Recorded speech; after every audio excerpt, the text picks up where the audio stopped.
And now to the war in Ukraine. The Russian invasion is about to enter its 12th month. And the course of the conflict could change dramatically in the days ahead. The West is putting its finger on the scale again. It's about to hand Ukraine a powerful war machine, battle tanks. Kiev is set to receive at least 105 tanks from its Western partners. And this move is being called a game changer, at least by the West.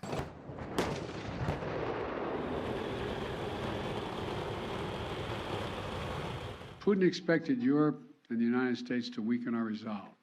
He expected our support for Ukraine to crumble with time. He was wrong. He was wrong.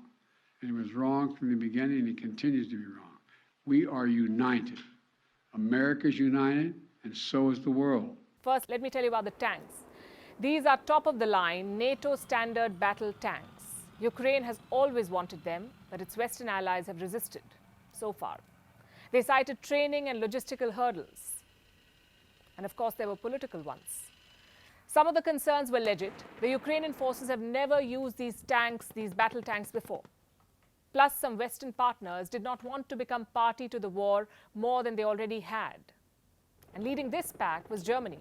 The same Germany that was ridiculed last year for offering just helmets and moral support to Ukraine. Germany was not sure of giving tanks, but now it's on board. We will also supply Leopard 2 battle tanks to Ukraine. That's the result of renewed intense consultations with our allies and international partners.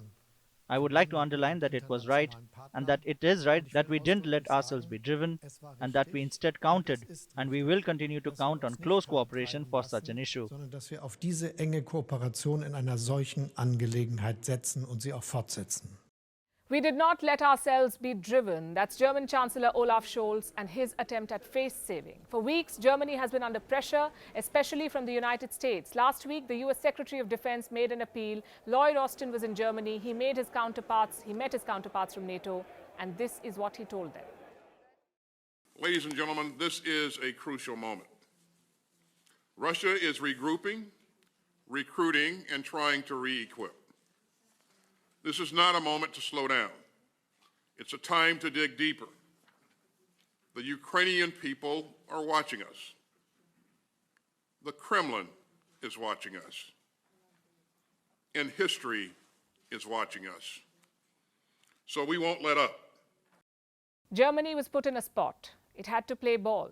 So Ukraine is getting new tanks. But how will this change the war? To answer this, let me tell you a little more about the tanks. Ukraine is said to be getting 3 types of tanks: the American M1 Abrams, the German Leopard 2, and the British Challenger 2. All of them are way more powerful than Russian tanks. These are the Soviet-era T-72 tanks. They form the bulk of the Russian tank forces. They're used by the Ukrainians too. So both sides were fighting with the T-72s. You could say it was a level playing field of sorts. But now, with Kiev getting new toys, it will have the upper hand, or so it hopes.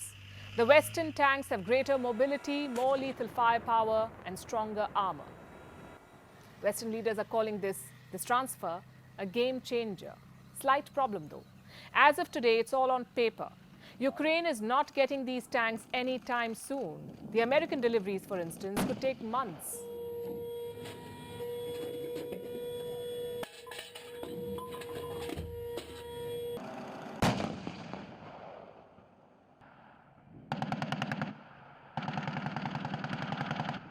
The Pentagon, I think, talked about this earlier today.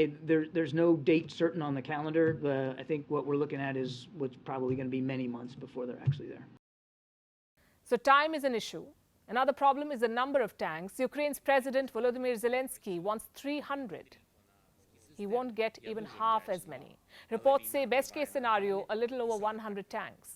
And experts say this will be too little, too late.